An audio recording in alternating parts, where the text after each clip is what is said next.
Praise the lord. దేవుని అతి పరిశుద్ధ నామములో ప్రియులైన మీకందరికీ కూడా లైఫ్ చర్చ్ వైజాగ్ నుండి శుభములు తెలియజేస్తూ ఉన్నాను. ప్రియులారా, ఈ హోప్ ఫర్ టుడే వాక్య సందేశాలు మీ ఆధ్యాత్మిక ఉన్నతికి ప్రోత్సాహకరంగా ఉండాలనే ప్రార్థనతో మీ వద్దకు పంపిస్తూ ఉన్నాను. నేటి హోప్ ఫర్ టుడే వాక్య సందేశంలోనికి మీకు స్వాగతం. 3వ కీర్తన 3వ చరణాన్ని చదువుదాం. 3వ కీర్తన 3వ చరణము. యెహోవా, నీవే నాకు కేడముగాను, నీవే నాకు అతిశయాస్పదముగాను, నా తల ఎత్తువాడవుగాను ఉన్నావు. ఈ 3వ కీర్తనాకారుడైన దావీదు చేత రచించబడిన కీర్తన. దీని యొక్క సందర్భము తన స్వంత కుమారుడైన అబ్షాలోము దావీదు మీద తిరుగుబాటు చేసి రాజ్యాన్ని తన చేతిలోనికి తీసుకోవాలని ప్రయత్నించినప్పుడు దావీదు తన సింహాసనాన్ని విడిచిపెట్టి ఆ యెరూషలేము నగరాన్ని విడిచిపెట్టి వెళుతూ ఉన్న సందర్భంలో రాసిన కీర్తన. అంతకు పూర్వం దావీదు చాలా యుద్ధాలు చేసి ఉన్నాడు. దావీదు యొక్క యుద్ధాల గురించి దేవుడి దగ్గర దావీదు యుద్ధంలో విజయం కొరకు ప్రార్థన చేసినట్లుగా మనం చూస్తున్నాం. కానీ ఇప్పుడు విజయం కోసం కాదు, కానీ ఒక పరువు కోసం ప్రార్థన చేసినట్లుగా చూస్తున్నాం. ఇక్కడ అతిశయాస్పదముగాను మరియు నా తల ఎత్తువాడవుగా ఉన్నావు అని దావీదు చెబుతూ ఉన్నాడు.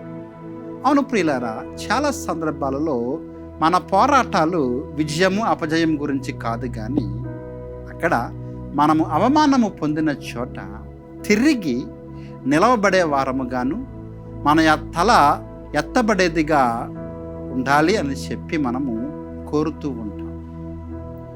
మన ఆత్మీయ జీవితాలలో లేదా దైనందిన జీవితాలలో చాలా సమయాలలో మనము ఊహించని అవమానముల గుండా మనము పయనిస్తూ ఉంటాం.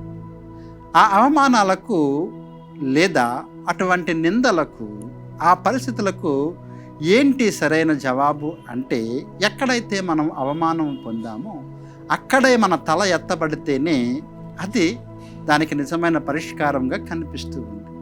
ఇప్పుడు దావీదు పరిస్థితి కూడా ఏంటి అంటే, కనీసము కాళ్ళకు చెప్పులు కూడా లేకుండా యెరూషలేము వీధుల వెంట ఒక సామాన్యమైన వ్యక్తి వలె మహారాజుగా ఉన్న దావీదు వెళుతూ ఉన్నాడు. తన యొక్క మనసులో తాను కోరుకున్నది ఏంటి అంటే, ఎక్కడైతే నా తల దించబడింది, ఎలాగైతే నా తల దించబడి అవమానానికి నేను గురి అవుతూ ఉన్నానో, ఈ అవమానము పోయి మరలా నా తల ఎత్తే విధంగా ఉండాలి అని చెప్పి దావీదు దేవునికి ప్రార్థన చేస్తూ, దేవా, నీవే నా కేడము, నీవే నా అతిశయాస్పదము, నీవు మాత్రమే నా తల ఎత్తేవాడవు. దావీదు ప్రార్థన దేవుడు ఆలకించాడు. దావీదు ఏదైతే కోల్పోయాడో ఆ పరిస్థితి మరలా తిరిగి దావీదుకు వచ్చింది. అక్కడ దావీదు మరలా తల ఎత్తుకున్నాడు. కాబట్టి ప్రియులారా, మన జీవితాలలో ఏదైతే అవమానాన్ని మనం ఎదుర్కొంటూ ఉన్నామో, ఎక్కడైతే మనం సిగ్గుపడుతూ తలదించుకున్నామో, ఆ తలదించుకున్న ప్రతి పరిస్థితిలోనూ కూడా దేవుడు మన తల ఎత్తేవాడిగా ఉన్నాడు. కాబట్టి మీ అనుభవాలను బట్టి, మీ స్థితిగతులను బట్టి మీరు నిరాశ చెందక దేవుని వైపు చూసినట్లయితే దావీదు తల ఎత్తిన దేవుడు మీ తలను కూడా ఎత్తగలడు. మీ అవమానముల నుండి విడిపించి ఘనతలోనికి మిమ్మల్ని నడిపించగల సమర్థుడు మన దేవుడు. అట్టి కృప దేవుడు మీకందరికీ దయచేయునుగాక. ప్రార్థన. ప్రేమగల ప్రభువా, కృపగల తండ్రి, ఈ యొక్క వాక్య సందేశాన్ని బట్టి మీకు వందనాలు. దావీదు ప్రార్థించినట్లుగా మా ప్రియుల పక్షముగా నేనును ప్రార్థిస్తున్నాను. ఎక్కడెక్కడైతే వారి యొక్క తల దించుకుని ఉన్నారో ప్రాముఖ్యంగా వారి యొక్క వర్కింగ్ ప్లేసెస్లో, కుటుంబాల మధ్య, బంధుమిత్రాదుల మధ్య వారు ఎదుర్కొంటున్న అవమానములన్నింటినీ కూడా ఘనతగా మార్చండి. ఎక్కడైతే వారు తల దించుకుని ఉన్నారో ప్రభువా, ఆ పరిస్థితులను తల ఎత్తుకునే వారుగా మీరు మారుస్తారని నమ్మొచ్చు. అట్టి కృప వారికి ఇస్తారని విశ్వసిస్తూ యేసు నామములో ఈ ప్రార్థన అడిగి వేడుకుంటున్నాము తండ్రి. Amen. God bless you friends. దేవుడు మీ అవమానములను ఘనతగా మార్చి మీ తల ఎత్తునుగాక.